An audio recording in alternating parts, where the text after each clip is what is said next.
1960년 겨울, 미국 미네소타주의 메이오 클리닉입니다. 세계 최고의 병원이라 불리는 이곳에 정신병동 복도 끝에 한 노인이 서 있습니다. 덥수룩한 흰 수염에 초점 잃은 눈으로 불안하게 주변을 두리번거리고 있습니다. 간호사가 다가와 말을 겁니다. 미스터 해밍웨이, 이제 주사를 맞으실 시간이에요.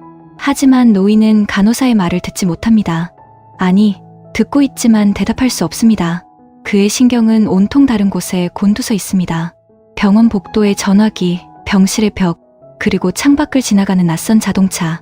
그는 옆에 있던 친구에게 떨리는 목소리로 속삭입니다. 쉿, 조용히 해. 저들이 듣고 있어. 전화기도 도청당하고 있고 병실에도 마이크가 숨겨져 있어. 저 간호사도 FBI 요원이야. 나를 감시하고 있다고. 친구는 안타까운 눈빛으로 그를 바라봅니다. 그도 그럴 것이, 이 노인은 그냥 노인이 아니었으니까요. 노인과 바다로 퓰리처상과 노벨문학상을 휩쓴 거장. 전장을 누비며 사자를 사냥하고 거대한 청새치와 사투를 벌이던 20세기의 마초 어니스트 해밍웨이였습니다. 그런 그가 지금 보이지 않는 유령에 쫓겨 벌벌 떨고 있는 겁니다. 의사들은 진단했습니다. 심각한 우울증에 의한 피해망상입니다. 알코올 중독으로 인한 뇌 손상도 의심됩니다. 세상 사람들도 수군거렸습니다. 천하의 해밍웨이도 늙으니 노망이 났구나. FBI가 뭐가 아쉬워서 소설가를 감시하겠어? 그렇게 그는 미치광이 취급을 받으며 병원과 집을 오갔습니다. 그리고 그로부터 1년 뒤인 1961년 7월 2일, 이른 아침, 그는 자신이 가장 아끼던 엽총을 꺼내 들었습니다. 그리고 차가운 총구를 자신의 입안으로 밀어 넣었죠. 그것이 끝이었습니다. 그런데 말입니다. 그가 세상을 떠나고 수십 년이 흐른 뒤 놀라운 진실 하나가 세상에 드러납니다. 1980년대 초 정보 공개 청구로 인해 공개된 FBI의 기밀 문서. 그 안에는 어니스트 해밍웨이라는 이름으로 된 두툼한 파일이 존재했습니다.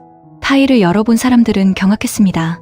그 안에는 해밍웨이가 어디를 갔는지, 누구를 만났는지, 어떤 편지를 썼는지가 상세하게 기록되어 있었습니다. 심지어 그가 정신병동에 입원해 있는 동안에도 FBI 요원들은 의사에게 전화를 걸어 그의 상태를 보고받고 있었습니다. 그의 말은 망상이 아니었습니다. 저들이 나를 감시하고 있어. 그가 공포에 질려 내뱉었던 그 말은 슬프게도 모두 사실이었습니다.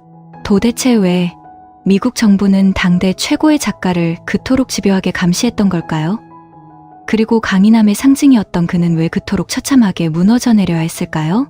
오늘 밤 우리는 엽총의 방아쇠를 당기기 전 그가 견뎌내야 했던 61년의 치열하고도 고독했던 전쟁터 속으로 걸어 들어가 봅니다. 시계를 거꾸로 돌려 1899년으로 가보겠습니다. 미국 일리노이주 오크파크, 시카고 근교의 아주 부유하고 보수적인 마을입니다. 이곳의 3층짜리 대저택에서 한 남자아이가 태어납니다. 어니스트 밀러 해밍웨이입니다. 오크파크는 당시 미국에서도 손꼽히는 부촌이었습니다. 거리는 깔끔하게 정돈되어 있었고 집집마다 넓은 잔디밭과 베란다가 있었습니다. 주민 대부분은 백인 개신교도 중산층이었고 술집이 단 하나도 없을 정도로 엄격한 도덕률이 지배하는 곳이었습니다. 훗날 해밍웨이는 이 마을을 두고 넓은 잔디밭과 좁은 마음을 가진 사람들의 동네라고 비꼬기도 했습니다. 우리가 기억하는 해밍웨이는 거친 수염을 기른 상남자 중의 상남자입니다. 하지만 그의 어린 시절 사진을 보면 고개를 갸웃하게 됩니다. 레이스가 달린 하얀 드레스 예쁘게 빗어 넘긴 단발머리, 그리고 앙증맞은 리본. 영락없는 여자아이의 모습입니다. 이 기묘한 모습 뒤에는 그의 어머니 그레이스 홀 해밍웨이가 있었습니다. 그레이스는 보통 여성이 아니었습니다. 그녀는 원래 성악가를 꿈꾸던 야심찬 예술가였습니다. 메트로폴리탄 오페라단에서 데뷔 공연을 앞두고 있었을 정도로 실력을 인정받았지만 무대 조명 아래서 심한 두통을 느끼는 체질 때문에 꿈을 접어야 했습니다. 좌절한 예술가의 욕망은 결혼 후 자녀들에게 투사되었습니다.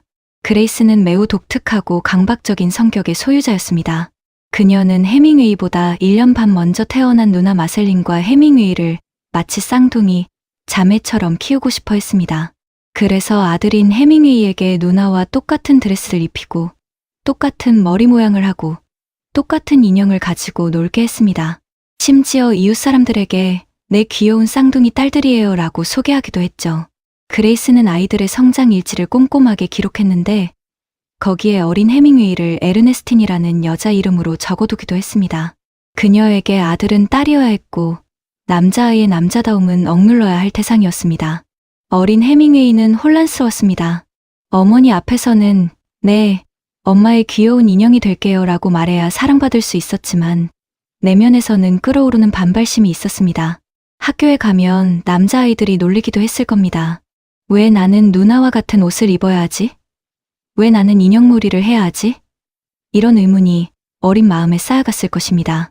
이때 형성된 여성성에 대한 거부감과 어머니에 대한 애증은 평생 그를 따라다니는 그림자가 됩니다. 훗날 그가 그토록 과장된 남성성, 사냥, 권투, 전쟁, 투에 집착했던 것도 어쩌면 내면의 드레스 입은 소년을 지우기 위한 처절한 몸부림이었는지도 모릅니다. 흥미로운 것은 이런 성 정체성의 혼란이 그의 작품에도 반복적으로 나타난다는 점입니다. 에덴의 동산이라는 소설에서 주인공 커플은 서로의 성 역할을 바꾸는 놀이를 합니다. 여자가 머리를 짧게 자르고 남자처럼 행동하고 남자가 여자처럼 행동하는 장면들이 나옵니다. 이 소설은 해밍웨이 생전에 출판되지 못했는데 아마도 너무 개인적인 내용이었기 때문일 겁니다. 그의 내면에는 평생 드레스를 입은 소년이 숨어 있었고 그 소년을 숨기기 위해 그는 누구보다 더 거칠고 남성적인 가면을 써야 했습니다. 반면 아버지 클래런스, 에드먼드 해밍웨이는 전혀 다른 세계를 보여주었습니다. 그는 의사였지만 자연을 사랑하는 사람이었습니다. 어머니가 집 안에서 드레스를 입혔다면 아버지는 아들의 손을 잡고 숲으로 데려갔습니다. 클래런스 박사는 미시간 북부의 여름 별장을 가지고 있었습니다. 원룬 호수 근처의 숲으로 둘러싸인 곳이었는데 해밍웨이 가족은 매년 여름이면 이곳에서 지냈습니다. 아버지는 3살 때 아들에게 낚싯대를 쥐어주었고 10살 때는 사냥총을 선물했습니다. 물고기를 잡는 법, 총을 쏘는 법, 동물의 발자국을 읽는 법, 야생에서 살아남는 법. 아버지는 이 모든 것을 아들에게 가르쳤습니다. 해밍웨이에게 숲과 강은 해방구였습니다. 어머니의 숨막히는 통제와 인형놀이에서 벗어나 진짜 나로 숨 쉴 수 있는 유일한 공간이었죠. 그는 숲에서 사냥을 하고 불을 피우며 야생의 법칙을 배웠습니다. 자연 속에서 그는 드레스 입은 소년이 아니라 총을 든 사냥꾼이 될 수 있었습니다. 훗날 해밍웨이의 초기 단편 소설들 중 상당수가 미시간 북부의 숲을 배경으로 합니다. 닉 아담스라는 소년이 주인공으로 등장하는 연작 단편들인데 이 닉 아담스는 해밍웨이 자신의 분신이라고 해도 과언이 아닙니다. 아버지와 함께 낚시를 하고 인디언 마을을 방문하고 숲에서 캠핑을 하는 이야기들. 그의 문학의 뿌리는 이 미시간의 숲에서 시작된 것입니다. 하지만 아버지에게도 어두운 그림자가 있었습니다.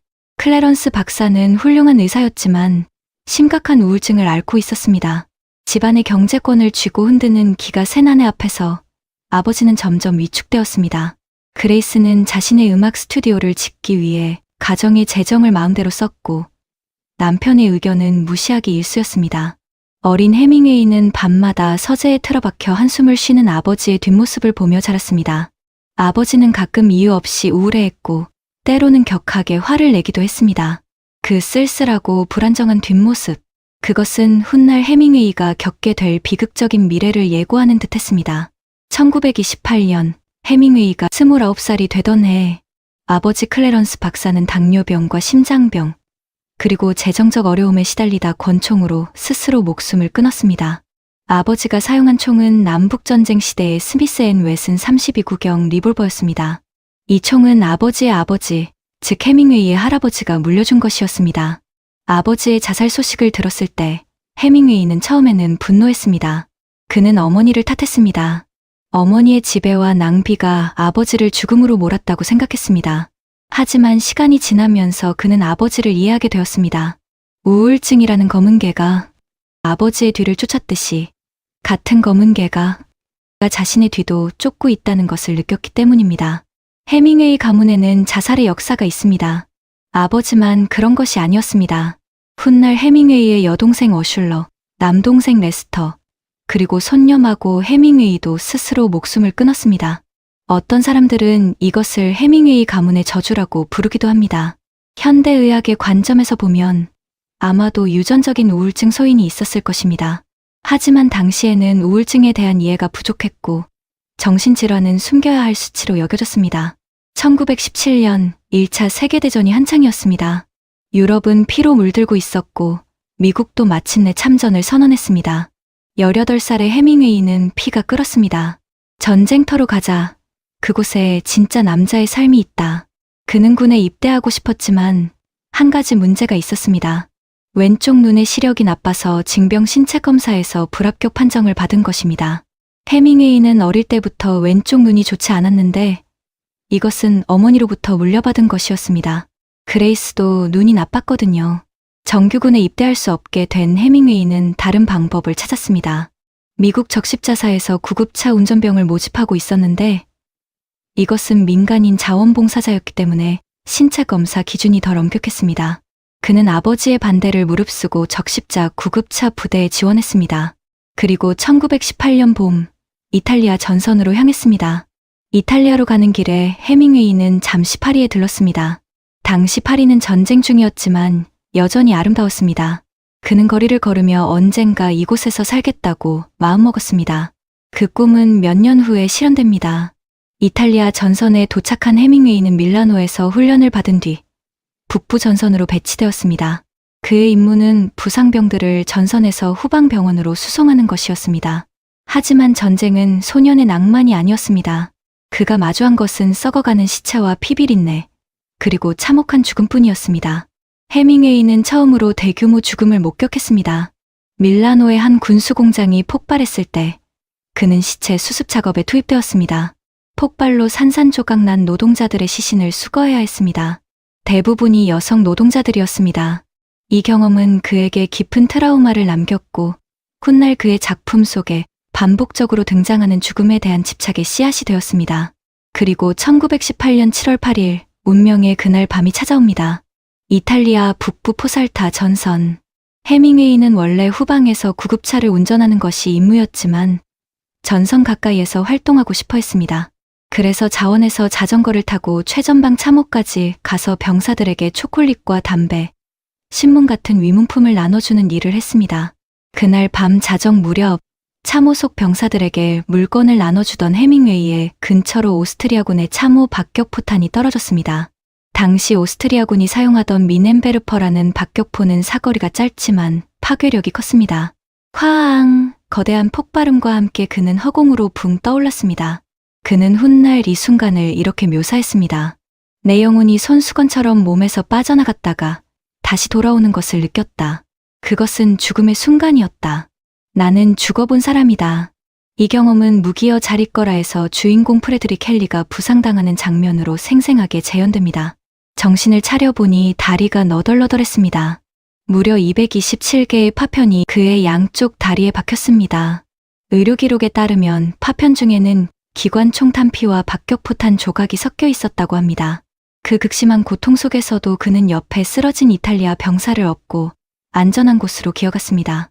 병사를 옮기다가 기관총에 무릎을 맞기도 했습니다. 이 영웅적인 행동으로 그는 이탈리아 정부로부터 은성 무공훈장을 받게 됩니다. 미국인으로서 이탈리아 은성 무공훈장을 받은 것은 큰 영예였습니다. 해밍웨이는 평생 이 훈장을 자랑스러워했고 나중에 자신의 전쟁 경험을 과장해서 말하기도 했습니다. 실제로는 구급차 운전병이었지만 마치 전투병이었던 것처럼 이야기하곤 했죠. 밀라노의 적십자 병원으로 후송된 해밍웨이, 20살 생일을 병상에서 맞이한 그는 걷지 못할 수도 있다는 공포와 싸워야 했습니다. 다리에서 파편을 제거하는 수술을 여러 차례 받았고 몇 달 동안 입원해야 했습니다. 하지만 그 지옥 같은 병원에서 그는 천사를 만납니다. 7살 연상의 간호사 아그네스 폰 쿠로스키였습니다. 아그네스는 독일계 미국인으로 워싱턴 DC 출신이었습니다. 26살의 그녀는 아름다웠고 성숙했고 다정했습니다. 갈색 머리카락에 회색 눈을 가진 그녀는 병원에서 가장 인기 있는 간호사 중 하나였습니다. 전쟁의 공포에 떨던 19살 소년에게 그녀는 구원이었습니다. 침대에 누워 꼼짝 못하는 젊은 환자에게 그녀는 세심하게 돌봐주었습니다. 약을 가져다 주고 상처를 치료해주고 이야기를 나눠주었습니다. 해밍웨이는 금세 그녀에게 빠져들었습니다. 두 사람은 밤마다 병실에서 몰래 사랑을 속삭였습니다. 다른 환자들이 잠든 후 아그네스는 해밍웨이의 침대 옆에 앉아 이야기를 나누었습니다. 그들은 서로에게 편지를 썼고 미래를 약속했습니다. 해밍웨이는 확신했습니다. 전쟁이 끝나면 그녀와 결혼해서 미국으로 가리라. 전쟁이 끝나고 해밍웨이는 영웅이 되어 고향으로 돌아왔습니다. 1919년 1월, 뉴욕에 도착한 그는 기자들의 인터뷰를 받았습니다. 지역 신문에는 그의 영웅담이 실렸습니다. 그는 다리를 절뚝거리면서도 행복했습니다. 곧 아그네스가 뒤따라 올 테니까요. 하지만 몇 달 뒤, 한 통의 편지가 도착합니다. 아그네스의 편지였습니다. 언니, 미안해요. 당신은 너무 어려요. 우리의 관계는 진지한 것이 아니었어요. 나는 이탈리아 장교와 약혼했어요. 그는 나폴리 귀족 출신이에요.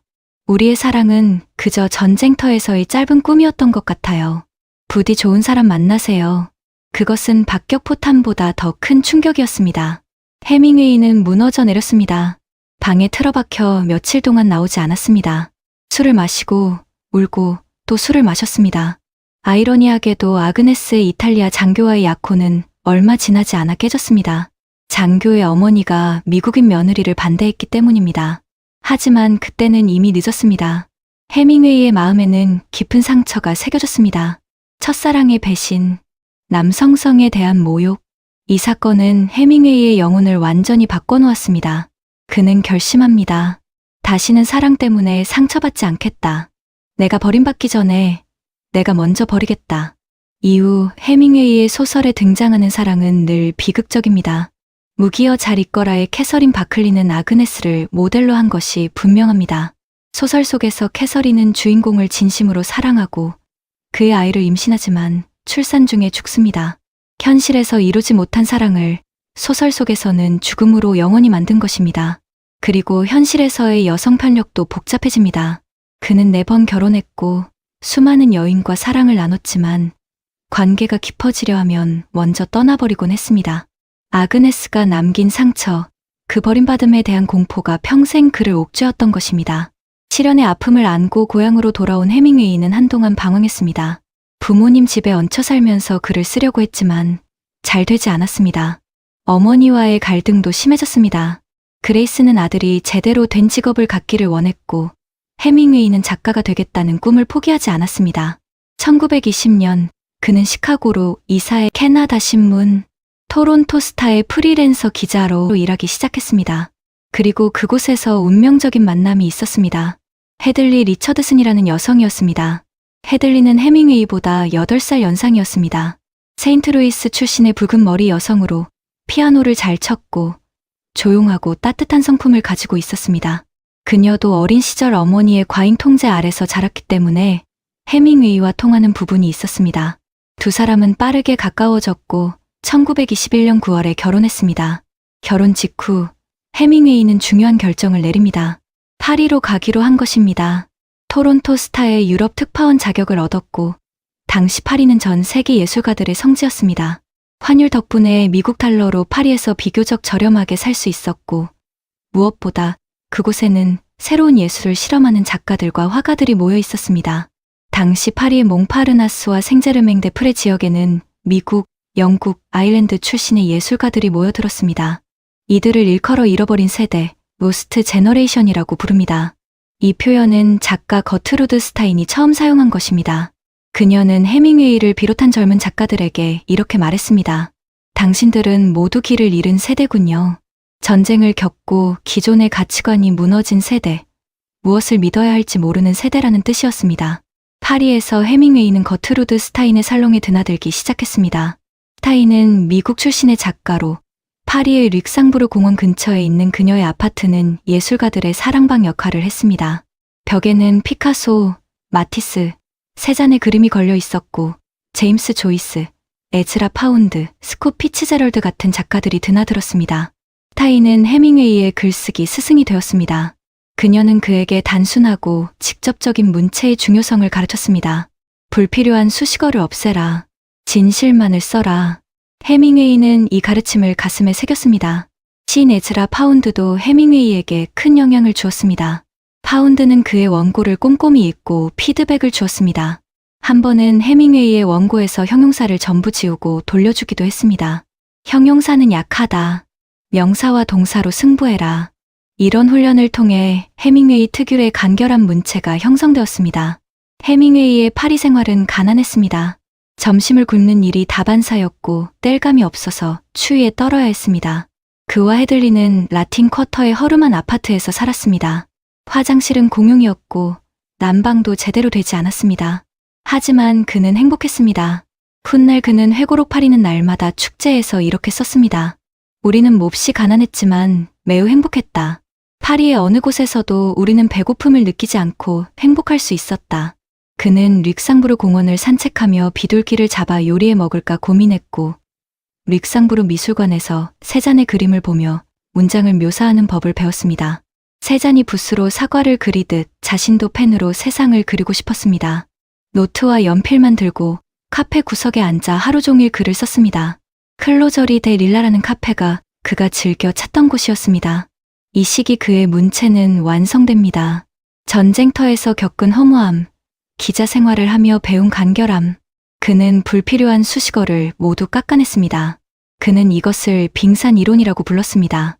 빙산의 일각처럼 써라. 물 위에 나온 것은 8분의 1뿐이다. 나머지 8분의 7은 물 밑에 숨겨두어야 한다. 감정을 구구절절 설명하는 대신 사실만을 건조하게 나열함으로써 독자가 그 이면의 거대한 감정을 스스로 느끼게 하는 것. 그 유명한 하드보일드 문체의 탄생이었습니다. 예를 들어 등장인물이 슬퍼한다고 쓰지 않고 그가 무엇을 했는지만 묘사합니다. 독자는 그 행동을 통해 슬픔을 느끼게 됩니다. 하지만 이 가난하고 행복했던 시절에 평생 잊지 못할 뼈아픈 사건이 터집니다. 1922년 12월 아내 헤들리가 해밍웨이를 만나러 스위스의 로잔으로 오는 기차 안에서 가방 하나를 도둑맞습니다. 문제는 그 가방 안에 해밍웨이가 지난 2년 동안 쓴 모든 원고와 복사본이 들어있었다는 겁니다. 헤들리는 깜짝 선물로 주려고 원고뿐 아니라 카본 복사본까지 전부 챙겨왔던 것입니다. 로잔역에 도착한 헤들리가 울면서 이 사실을 고백했을 때 해밍웨이는 믿지 못했습니다. 복사본은? 복사본은 따로 뒀지? 아니, 다 챙겨왔어. 그 순간 해밍웨이는 무너져 내렸습니다. 젊은 날의 열정이 담긴 모든 글이 증발해버린 것입니다. 단편 소설들, 시작하던 장편 소설, 시들 전부 사라졌습니다. 에즈라 파운드에게 보냈던 몇 편의 원고만이 남았을 뿐이었습니다. 그는 밤새 철로를 따라 걸으며 울부짖었습니다. 이 사건은 두 사람의 관계에 씻을 수 없는 금을 만들었습니다. 해밍웨이는 겉으로는 아내를 용서했지만 속으로는 그녀를 원망했습니다. 그녀가 내 재능을 잃어버렸다. 결국 그는 헤들리의 친구였던 폴린 파이퍼와 불륜에 빠지게 되고 조강지처였던 헤들리를 버리고 맙니다. 폴린은 보그 잡지의 패션 에디터로 부유한 집안 출신이었습니다. 헤들리와는 완전히 다른 타입이었죠. 성공을 위해 혹은 새로운 사랑을 위해 헌신했던 아내를 버린 죄책감. 이것은 훗날 그가 쓴 회고록에서 뼈저린 후회로 드러납니다. 파리는 날마다 축제의 마지막 장에서 그는 이렇게 썼습니다. 나는 그녀를 사랑했고 그녀만 사랑했어야 했다. 내가 죽기 전에 진정으로 사랑한 사람은 헤들리 하나뿐이었다. 나는 그녀를 배신했고 그것은 나의 첫 번째 죄악이었다. 흥미로운 것은 이혼할 때 해밍웨이가 헤들리에게는 또 떠오른다의 인세를 전부 주었다는 점입니다. 죄책감의 표현이었을 겁니다. 헤들리는 나중에 재혼해서 행복하게 살았고 해밍웨이와는 평생 우호적인 관계를 유지했습니다. 하지만 해밍웨이 자신은 첫 번째 결혼의 실패를 평생 후회했습니다. 1926년에는 또 떠오른다. 1929년 무기여 잘 있거라가 연달아 대성공을 거두며 해밍웨이는 단숨에 세계적인 작가가 됩니다. 해는 또 떠오른다는 파리의 미국인 예술가들과 스페인 팜플로나의 산페르민 축제를 배경으로 한 소설입니다. 전쟁에서 부상당해 성불능이 된 제이크 반스와 자유분방한 여성 브렛 애슐리의 이룰 수 없는 사랑을 그렸습니다. 이 소설은 잃어버린 세대의 대변자로서 해밍웨이의 위치를 확고히 했습니다. 무기여 잘 있거라는 1차 세계대전 이탈리아 전선을 배경으로 한 사랑 이야기입니다. 미국인 구급차 운전병 프레드릭 헨리와 영국인 간호사 캐서린 바클리의 비극적인 로맨스, 전쟁의 허무함과 사랑의 덧없음을 그린 이 소설은 출간 즉시 베스트셀러가 되었고 해밍웨이를 미국 문학의 정상에 올려놓았습니다. 가난했던 파리의 청년은 이제 없습니다. 돈과 명예, 그리고 새로운 아내 폴린과 함께 그는 미국 플로리다주 키웨스트로 거처를 옮깁니다. 키웨스트는 미국 본토 최남단의 섬으로 쿠바와 가깝고 날씨가 따뜻해서 낚시하기에 완벽한 곳이었습니다. 키웨스트의 화이트헤드 스트리트에 있는 해밍웨이의 집은 지금도 박물관으로 남아 있습니다. 넓은 정원이 있는 2층 저택으로 수십 마리의 고양이가 살고 있습니다. 해밍웨이가 키우던 고양이들의 후손이라고 하는데 그중 일부는 발가락이 6개인 다짖은 고양이입니다. 이때부터 그는 우리가 아는 파파 해밍웨이의 이미지를 만들기 시작합니다. 파파는 스페인어로 아버지라는 뜻인데 그의 친구들과 추종자들이 그를 이렇게 불렀습니다. 그는 더 이상 섬세한 작가로 보이길 원치 않았습니다. 그는 아프리카로 가서 사자와 표범, 버팔로를 사냥하고 그 앞에서 총을 들고 거만하게 웃으며 사진을 찍었습니다.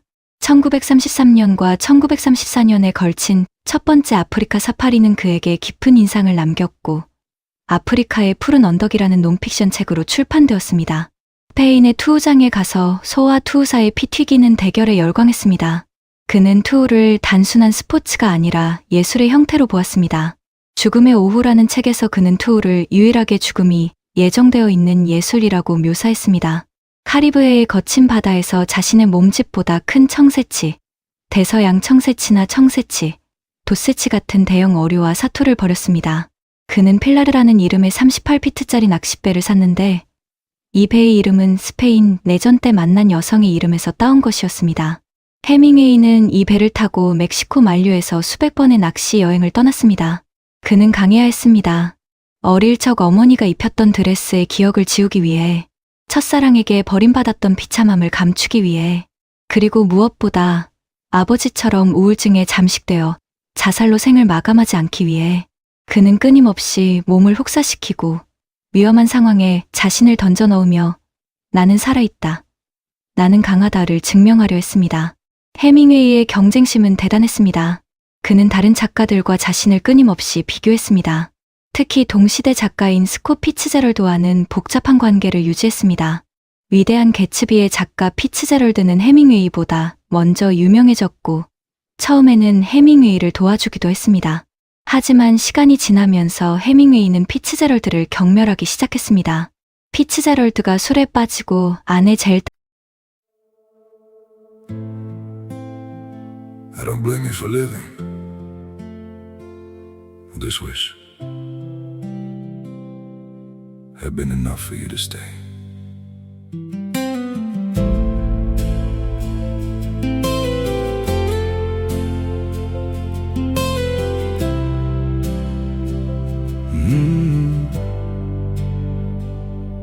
I saw it coming in the way you changed, in the silence between your words.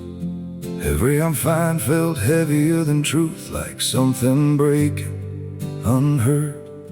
I tried to fix what I didn't understand, held on tighter as you slipped away. But love can't grow where it's already gone. 나의 정신병으로 고생하는 것을 보면서 해밍웨이는 그를 나약하다고 생각했습니다. 파리는 날마다 축제에서 해밍웨이는 피츠제럴드에 대해 상당히 가혹하게 썼습니다. 피츠제럴드의 알코올 중독과 아내에 대한 의존을 조롱하는 듯한 내용이 있었습니다. 물론 이 책은 해밍웨이 사후에 출판되었지만 많은 사람들은 해밍웨이의 그런 태도를 비판했습니다. 1936년 스페인 내전이 발발하자 그는 종군 기자로 전장에 뛰어듭니다. 스페인 내전은 좌파 공화정부와 프랑코가 이끄는 우파 반란군 사이의 전쟁이었습니다. 해밍웨이는 공화정부 편에 섰습니다. 그에게 이 전쟁은 파시즘에 맞서는 정의의 전쟁이었습니다.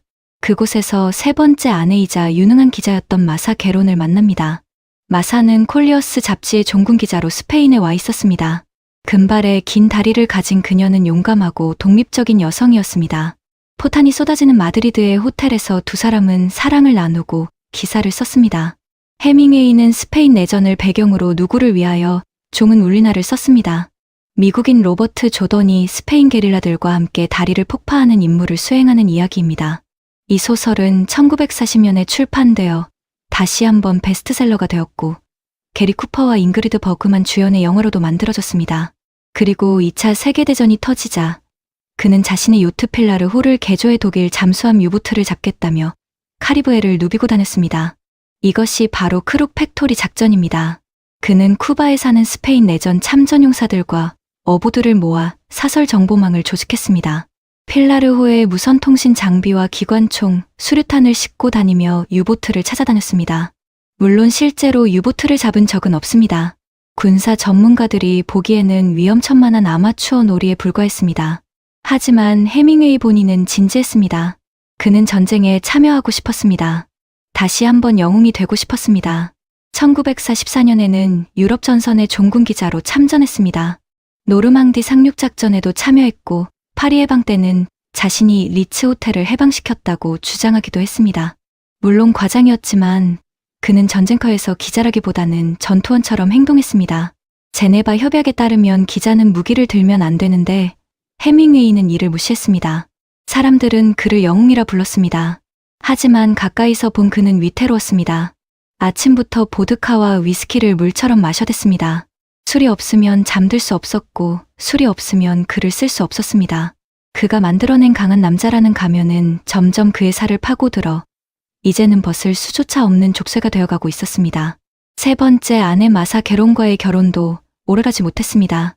마사는 독립적인 여성이었고 해밍웨이의 그늘에 머무는 것을 원하지 않았습니다. 그녀는 계속 전쟁터를 취재하러 다녔고 해밍웨이는 그것을 견디지 못했습니다.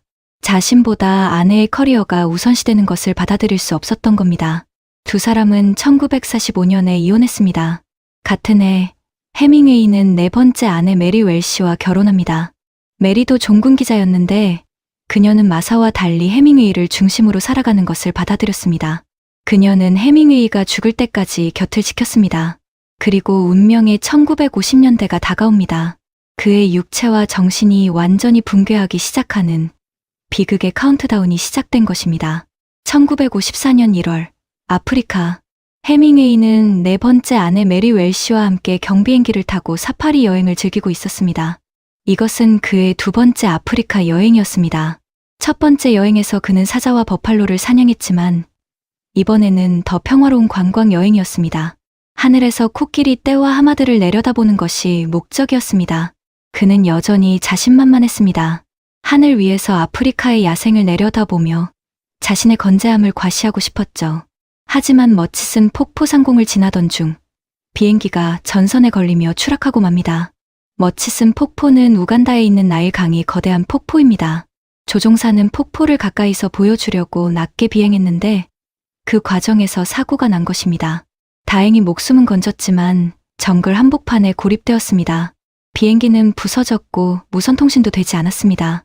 해밍웨이 일행은 밤새 야생동물의 울음소리를 들으며 구조를 기다려야 했습니다. 이튿날 그들을 발견한 관광선이 강을 따라 지나갔고 일행은 구조되어 부티아바라는 작은 도시까지 갈 수 있었습니다. 그곳에서 그들은 두 번째 비행기를 탔습니다. 엔테베 공항으로 가기 위해서였습니다.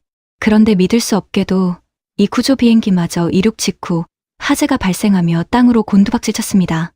이틀 동안 두 번의 비행기 추락. 세상에 이런 일이 있을 수 있을까요? 두 번째 추락은 첫 번째보다 더 심각했습니다.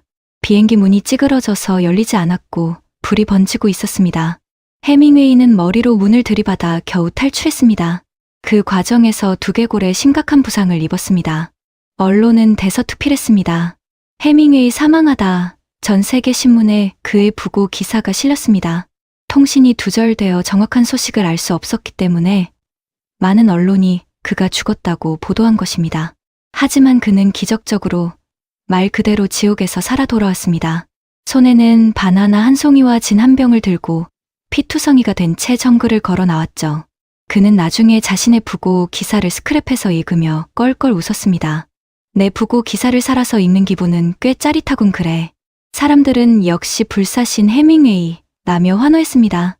하지만 그것은 겉모습뿐이었습니다. 그의 몸은 완전히 망가져 있었습니다. 두개골 골절, 두 개의 추간판 압박, 신장 밑간 파열, 탈구된 어깨, 1도와 2도 화상. 가장 심각한 것은 머리 부상이었습니다. 내척수액이 귀로 흘러나올 정도로 심각한 두개골 손상이었습니다. 이 정도의 머리 부상은 뇌 기능에 영구적인 손상을 줄 수 있습니다. 기억력 감퇴, 집중력 저하, 감정 조절 장애 같은 증상이 나타날 수 있습니다. 이 사고 이후 우리가 알던 강인한 파파 해밍웨이는 사라졌습니다. 극심한 통증을 잊기 위해 그는 술에 더 의존하게 되었습니다.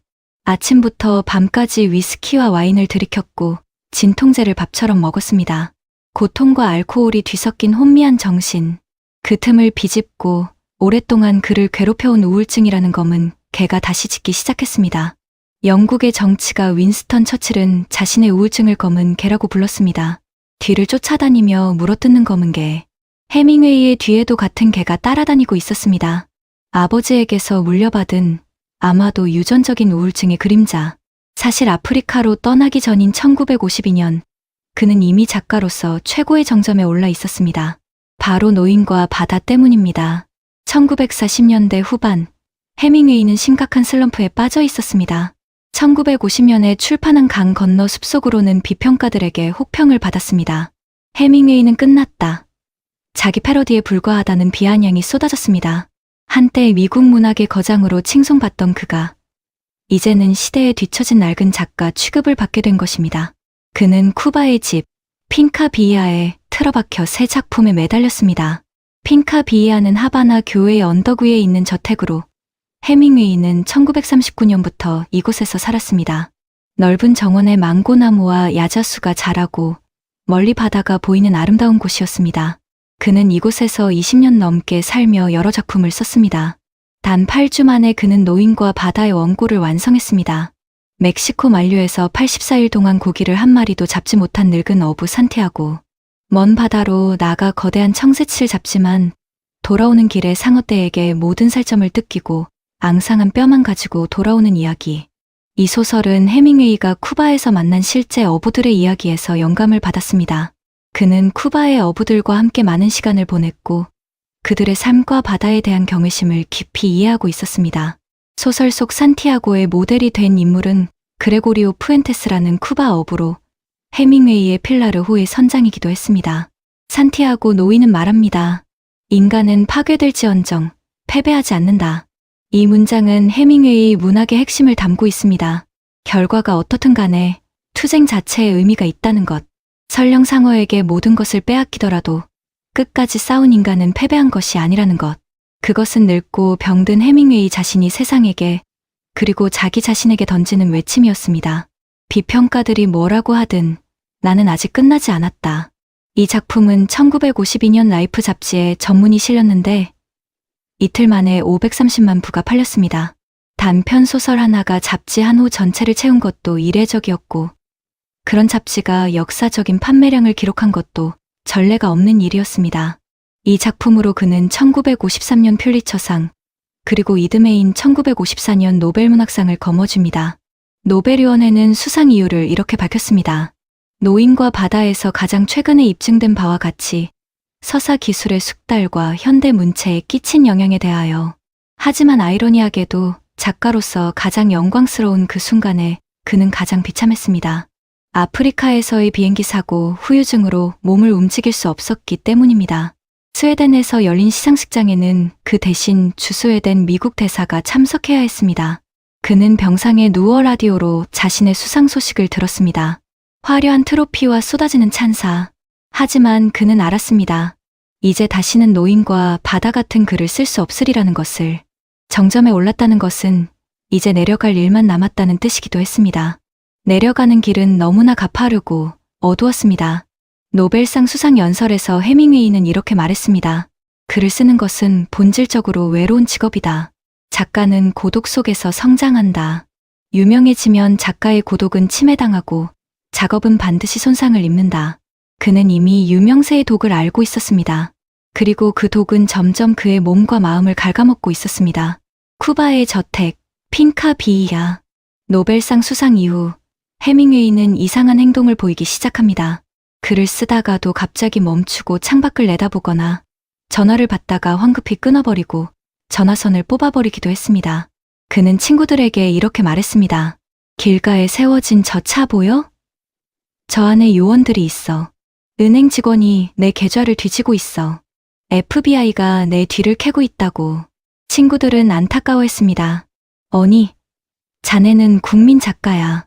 케네디 대통령도 자네를 좋아해. 대체 누가 자네를 감시한다는 거야? 술을 좀 줄이게. 아내 메리조차 그가 피해망상에 시달린다고 생각했습니다. 하지만 해밍웨이의 눈은 정확했습니다. 그것은 망상이 아니었습니다. 미국 FBI 국장 제2 에드거 후버는 실제로 해밍웨이를 주시하고 있었습니다. 제2. 에드거 후버는 미국 역사상 가장 강력하고 논쟁적인 FBI 국장이었습니다. 그는 1924년부터 1972년 죽을 때까지 무려 48년간 FBI를 이끌었습니다. 8명의 대통령이 바뀌는 동안 그는 자리를 지켰습니다. 그가 그토록 오래 권좌에 있을 수 있었던 이유 중 하나는 수많은 유명인들의 비밀 파일을 쥐고 있었기 때문이라고 합니다. 대통령들조차 후버를 함부로 해임하지 못했습니다. 후버가 해밍웨이에게 관심을 가진 이유는 복합적이었습니다. 먼저 해밍웨이는 스페인 내전 때부터 반파시즘 활동을 했습니다. 그는 공개적으로 스페인 공화정부를 지지했고 이것은 당시 미국 보수파들의 눈에 거슬리는 행동이었습니다. 특히 스페인 공화정부에는 공산주의자들도 참여하고 있었기 때문에 후버는 해밍웨이가 공산주의 동조자일 수 있다고 의심했습니다. 또한 해밍웨이는 쿠바에 살면서 피델 카스트로의 혁명 정부와도 우호적인 관계를 유지했습니다. 1959년 카스트로가 쿠바 혁명에 성공하고 정권을 잡았을 때 해밍웨이는 처음에 그를 환영했습니다. 바티스타의 부패한 독재 정권이 무너진 것을 반가워했던 겁니다. 그는 카스트로를 직접 만나기도 했습니다. 메카시즘 광풍이 불던 당시 미국에서 이런 행적은 잠재적 공산주의자로 의심받기에 충분했습니다. 메카시즘은 1950년대 미국을 휩쓴 반공 히스테리였습니다. 상원의원 조지프 메카시가 주도한 이 운동은 수많은 사람들을 공산주의자로 몰아 직장을 잃게 하고 사회적으로 매장시켰습니다. 헐리우드의 많은 배우와 감독들도 블랙리스트에 올랐습니다. 게다가 2차 대전 당시 해밍웨이가 조직했던 사설 정보망 크룩팩토리의 활동도 FBI의 심기를 건드렸습니다. 후버는 민간인이 정보 활동을 하는 것을 매우 싫어했습니다. 그것은 FBI의 영역을 침범하는 것이었습니다. 당시 FBI와 해군 정보부 사이에 해밍웨이의 활동을 둘러싸고 갈등이 있었는데 해군은 해밍웨이를 지원했지만 FBI는 그를 감시하기 시작했습니다. 나중에 공개된 FBI 파일에 따르면 요원들은 실제로 그의 집 주변을 탐문했고 그의 주치의와 접촉했으며 그가 입원한 병원 기록까지 검열했습니다. 파일에는 해밍웨이의 여행 기록, 만난 사람들의 목록, 그가 쓴 편지의 내용까지 상세하게 기록되어 있었습니다. 해밍웨이가 도청당하고 있다고 느꼈던 그 모든 순간, 실제로 누군가 벽 뒤에서 숨죽여 그의 숨소리를 듣고 있었던 것입니다. 세상 모든 사람이 나를 미치광이 취급하는데 나는 미치지 않았다. 이 고립감, 아무도 내 말을 믿어주지 않는다는 공포, 이것이 말년의 해밍웨이를 벼랑 끝으로 몰고 갔습니다. 생각해 보세요. 당신이 누군가에게 쫓기고 있다고 확신하는데 아무도 믿어주지 않습니다. 아내도 친구도 의사도 당신을 미쳤다고 합니다. 하지만 당신은 분명히 알고 있습니다. 저 차 안에 누가 있다는 것을, 전화가 도청되고 있다는 것을. 이런 상황이 몇 년간 계속된다면 정상적인 정신을 유지하기가 얼마나 어렵겠습니까? 그는 자신의 집에서조차 편안히 쉴 수 없었습니다. 글을 쓰는 타자기 소리가 도청 장치를 통해 새나갈까봐 그는 더 이상 타자기를 두드리지 못했습니다. 작가에게 글을 쓰지 못한다는 것은 숨을 쉬지 못하는 것과 같습니다. 1960년 쿠바와 미국의 관계가 악화되면서 해밍웨이는 핑카비아를 떠나야 했습니다. 그는 아이다호주 캐첨으로 이사했습니다. 캐첨은 스키 리조트로 유명한 선밸리 근처의 작은 마을이었습니다. 그는 1939년에 이곳에서 누구를 위하여 종은 울리나를 집필한 적이 있었고 이 지역의 산과 들판을 좋아했습니다. 하지만 쿠바를 떠난다는 것은 그에게 큰 상실이었습니다. 20년 넘게 살았던 집, 그곳에 있는 수천 권의 책들, 사냥 트로피들, 추억들. 그는 모든 것을 두고 와야 했습니다. 결국 카스트로 정부는 핑카비아를 국유화했고 현재는 해밍웨이 박물관으로 운영되고 있습니다. 캐첨의 새 집에서도 해밍웨이의 상태는 나아지지 않았습니다. 아니, 오히려 더 악화되었습니다. FBI의 감시는 계속되었고 그는 점점 더 편집증적으로 변해갔습니다. 1960년 11월 그는 감염으로 메이오 클리닉에 입원합니다. 조지 사비에르라는 이름이었습니다. 당시 그의 명성을 생각하면 본명으로 정신병원에 입원한다는 것은 큰 스캔들이 될 수 있었습니다. 해밍웨이 본인도 그리고 병원 측도 비밀을 유지하고 싶어 했습니다. 공식적인 병명은 고혈압이었지만 실제로는 심각한 우울증과 망상 치료가 목적이었습니다. 그의 혈압은 실제로 높았습니다. 수년간의 과음과 스트레스, 그리고 아프리카 사고의 후유증이 그의 몸을 망가뜨렸습니다. 하지만 더 심각한 것은 정신적인 문제였습니다. 당시의 우울증 치료법은 지금처럼 세련되지 못했습니다. 프로작 같은 선택적 세로토닌 재흡수 억제제가 개발된 것은 1980년대의 일입니다. 1960년대에는 우울증을 치료하는 약물이 제한적이었고 부작용도 심했습니다. 의사들은 그에게 전기 충격 요법, ECT를 처방했습니다. 뇌에 강력한 전류를 흘려보내 발작을 유발하고 이를 통해 우울증을 치료한다는 논리였습니다. 전기 충격 요법은 1930년대에 이탈리아에서 개발되어 한동안 우울증과 조현병의 주요 치료법으로 사용되었습니다. 지금도 일부 경우에 사용되지만 당시에는 마취 없이 시술하는 경우도 많았고 부작용에 대한 이해도 부족했습니다. 해밍웨이는 10회가 넘는 전기 충격을 받았습니다. 어떤 기록에 따르면 15회에서 25회 사이였다고 합니다. 첫 번째 입원 기간에 11회, 두 번째 입원 기간에 추가로 여러 회를 받았습니다. 결과는 참혹했습니다. 우울증이 나아지기는커녕 그의 가장 소중한 보물인 기억이 사라지기 시작했습니다. 전기 충격 요법의 가장 흔한 부작용 중 하나가 기억 상실입니다. 특히 시술 전후의 기억이 손상되는 경우가 많지만 심한 경우 장기 기억까지 영향을 받을 수 있습니다. 어느 날 그는 울면서 아내에게 말했습니다. 메리, 글이 안 써져. 단어가 생각이 안 나. 내 기억이 사라지고 있어. 의사들이 내 기억을 지워버렸어.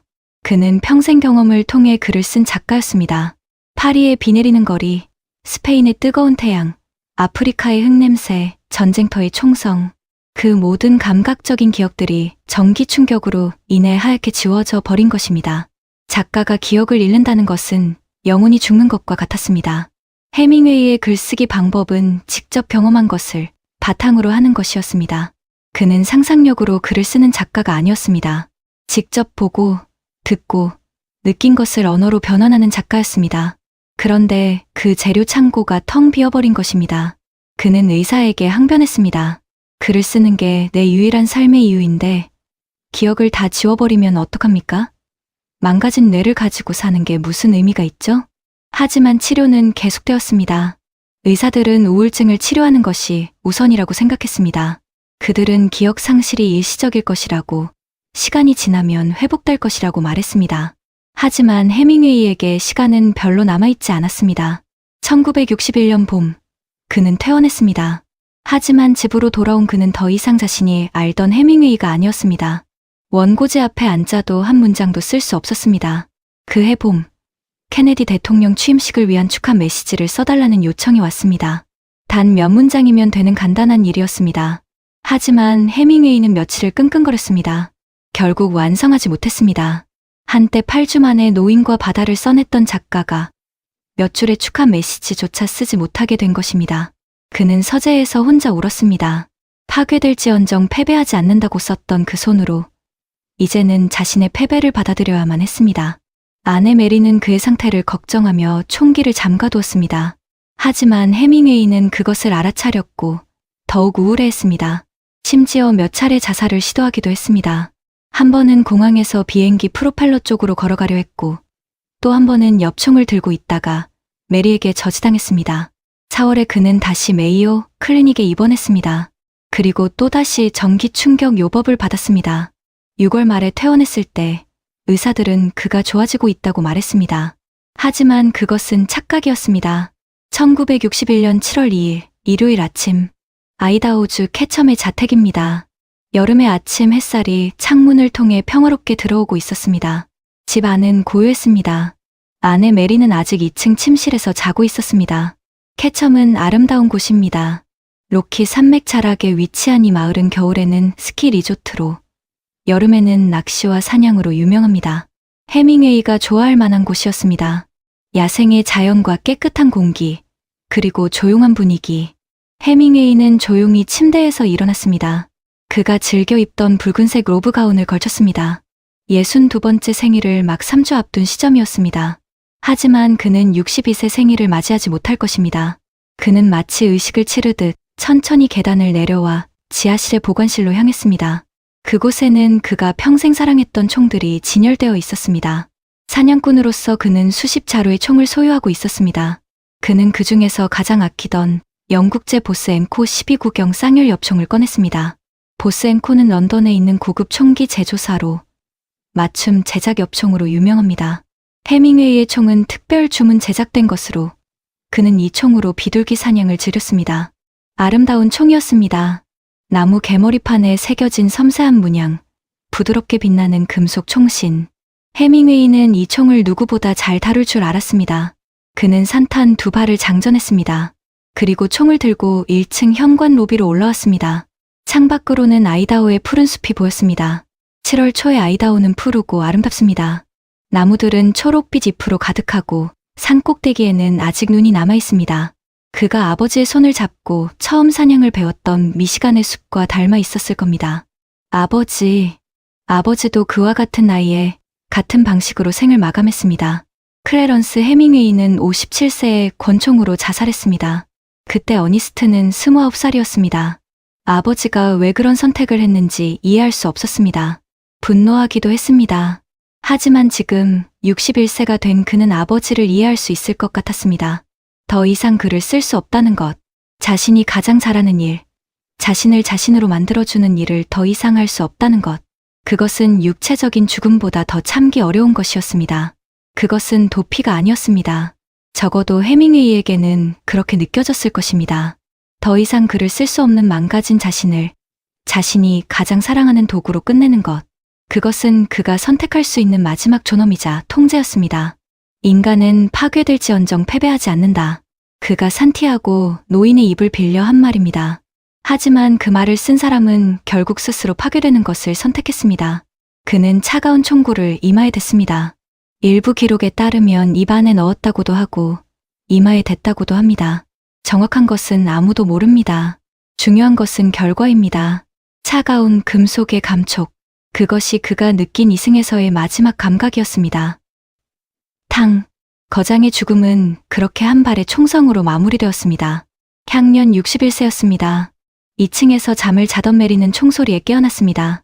그녀가 계단을 뛰어내려왔을 때 모든 것은 이미 끝나 있었습니다. 처음에 유가족들은 총기 오발 사고라고 발표했습니다. 새벽에 사냥을 나가려다가 총을 청소하다 사고가 났다고요. 하지만 세상은 알고 있었습니다. 그가 스스로 떠났다는 것을요. 메리 해밍웨이는 5년 후인 1966년에야 남편의 자살을 공식적으로 인정했습니다. 그녀는 오랫동안 남편의 명예를 지키려 했습니다. 당시 자살은 지금보다 훨씬 더 큰 사회적 낙인이었습니다. 그의 죽음 이후 많은 사람들은 그를 비겁한 패배자라고 손가락질하기도 했습니다. 그토록 남자다움을 강조하던 사람이 결국 도망쳤다고요. 하지만 그것은 우울증과 정신질환에 대한 무지에서 나온 말이었습니다. 훗날 FBI의 감시 기록이 드러나고 그가 겪었던 뇌 손상과 전기 충격 치료의 후유증이 알려지면서 우리는 비로소 그의 고독을 이해하게 되었습니다. 1983년 정보자유법에 의해 FBI의 해밍웨이 파일이 공개되었습니다. 파일은 무려 수백 페이지에 달했습니다. 그 안에는 해밍웨이의 모든 것이 기록되어 있었습니다. 여행 기록, 통화 내역, 만난 사람들, 심지어 병원 기록까지. 그가 편집증에 시달린다고 했던 그 모든 것이 사실이었음이 증명된 것입니다. 그의 친구이자 전기 작가인 호치너는 뉴욕타임스에 이렇게 썼습니다. 해밍웨이의 FBI 감시에 대한 두려움은 망상이 아니었다.